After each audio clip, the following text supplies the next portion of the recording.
We are here with Josh Latta, top scientist and inventor of Iridium 192. Pleasure to have you on, Josh. Thanks for having me on. It's a pleasure to be here. How did you find the isotope? Actually, we created the isotope. We didn't discover it. My team and I made Iridium 192 by reacting Iridium 191 with neutrons. The extra neutron is what changes the name to Iridium 192, and it changed many of its properties as well and is now completely different. Can you tell us some facts about the isotope? Well, for starters, we have discovered that it has a half-life of 73.8 days. We've also learned that it decays and emits beta particles and gamma radiation. It decays through negative beta emission to create a daughter nuclei of platinum. You said that it could help save lives. Could you please expand on that? Yes, if used in the correct dose, it can be very effective in treating cancers. The type of treatment it's used in is called brachytherapy. During brachytherapy, doctors implant a sealed flexible wire of Iridium 192, and the gamma radiation initiates a localized radiation to the tumor. Doctors can control the dose by either shortening or lengthening the wire. Oh wow, that's amazing. How effective is it on treating cancer?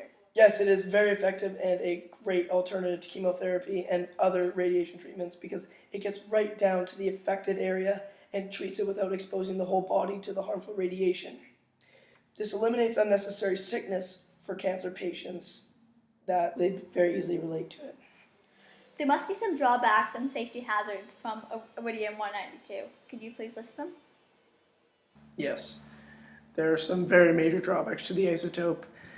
We learned through an unfortunate error that being externally exposed to the isotope can cause burns and radiation poisoning, which ultimately can lead to death, which is what happened, unfortunately, to one of our brave scientists who was working on the isotope with us. We are running out of time, but we have time for one more question. What are the primary and secondary perspectives that we can benefit from by using Iridium 192?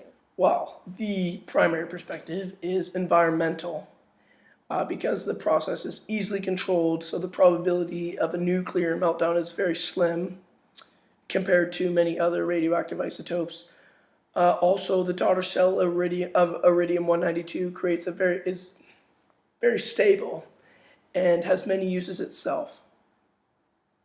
The secondary perspective is moral, because there's lots of support from the medical community surrounding the continued production of this radioactive isotope, and it is currently in demand, and I predict it will be for years to come because it is very effective at supplying localized radiation to cancers using brachytherapy.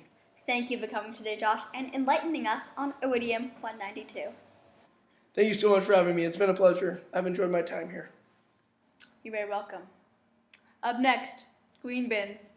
Friend or foe?